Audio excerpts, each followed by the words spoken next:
Right ఇక మరో breaking news చూస్తున్నాం. నేడు గత వైసీపీ ప్రభుత్వ భూ లావాదేవీలపై శ్వేతపత్రం విడుదల చేయబోతున్నారు. గత ప్రభుత్వంలో జరిగిన భూ కేటాయింపులు, వాటి లావాదేవీలకు సంబంధించి సహజ వనరుల దుర్వినియోగంపై శ్వేతపత్రంలో అన్ని విషయాలను వివరించనున్నారు ఏపీ సీఎం చంద్రబాబు నాయుడు. ప్రస్తుతం ప్రభుత్వం ఏమీ చేయదలుచుకున్నది కూడా చెప్పబోతున్నారు చంద్రబాబు. దీంతో ఇప్పటికీ 4 శ్వేతపత్రాలు విడుదల పూర్తయింది.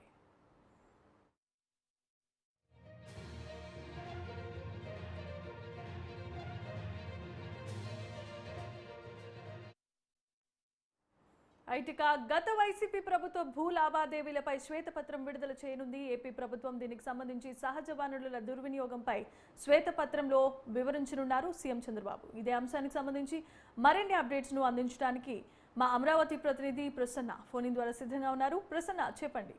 అంటే జమీమా ఇవాళ వైట్ పేపర్ 4వది. ఇందులో గత ప్రభుత్వ భూ లావాదేవీలు, అదేవిధంగా సహజ వనరుల దోపిడీకి సంబంధించి భూములు కావచ్చు, మైన్స్ కావచ్చు, లేకపోతే ఇతరత్ర అంశాలకు సంబంధించి గత ప్రభుత్వం ఏం చేసింది, మైన్స్ అక్రమ రవాణా, ఇతరత్ర భూములను ఎవరెవరు కట్టబెట్టింది ఏంటి అనే దాని మీద ఒక వైట్ పేపర్ డీటెయిల్ గా చెప్పడం, దాంతోపాటు ప్రస్తుత ప్రభుత్వం ఏం చేయదలుచుకుంది, రిఫార్మ్స్ ఏ రకంగా వస్తాయి, మైన్స్ విషయంలో ప్రభుత్వం స్టాండ్ ఏ రకంగా ఉంది, భూముల విషయంలో ప్రభుత్వం స్టాండ్ ఏ రకంగా ఉంది, ఇవన్నీ కూడా ఈ రోజు చంద్రబాబు చెప్తారు. వరుసగా గత 4వ వైట్ పేపర్ ఇది.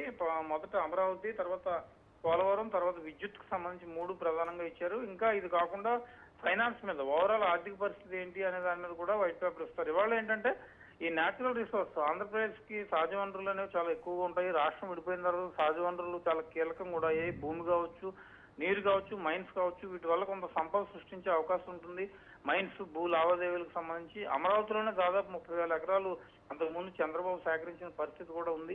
వీటన్నిటిని దృష్టిలో పెట్టుకుని సహజ వనరులు రాష్ట్ర అభివృద్ధికి ఏ రకంగా ఉపయోగపడతాయి ఏంటి అనేది ఒక క్లియర్ పిక్చర్ ఇవ్వడం కోసం, అదేవిధంగా గత ప్రభుత్వం ఏం చేసింది అనేది చెప్పడం కోసం ఇవాళ వైట్ పేపర్ రిలీజ్ చేస్తున్నారని మనం చెప్పుకోవచ్చు. జమీమా, ఇంకా ఏమేమి అంశాలు దీంట్లో పొందుపరిచే అవకాశం కనిపిస్తోంది ప్రసన్న? అంటే ప్రధానంగా ఇప్పటి వరకు ప్రభుత్వం రిలీజ్ చేసిన వైట్ పేపర్ అన్నింటిలో కూడా గత ప్రభుత్వం ఏం చేసింది అనే దానికి ఎక్కువ ప్రాధాన్యత ఇచ్చారు. అమరావతి రాజధాని విషయంలో ఏం చేసింది, అదేవిధంగా విద్యుత్తుకు సంబంధించి గత ప్రభుత్వ నిర్ణయాలు ఏ రకంగా ఉన్నాయి, రాష్ట్రం మీద ఏ రకంగా భారం పడింది, పోలవరం ప్రాజెక్టు విషయంలో కూడా గత ప్రభుత్వం ఏం చేసింది, ఇప్పుడు కూడా సేమ్ సహజ వనరుల సంబంధించి గత ప్రభుత్వం ఏం చేసింది అనేది డీటెయిల్ గా ఇస్తుంది.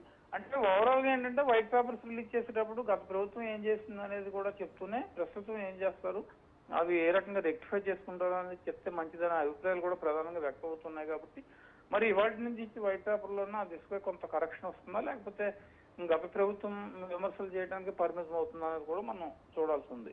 Right, thanks for the updates Prasanna.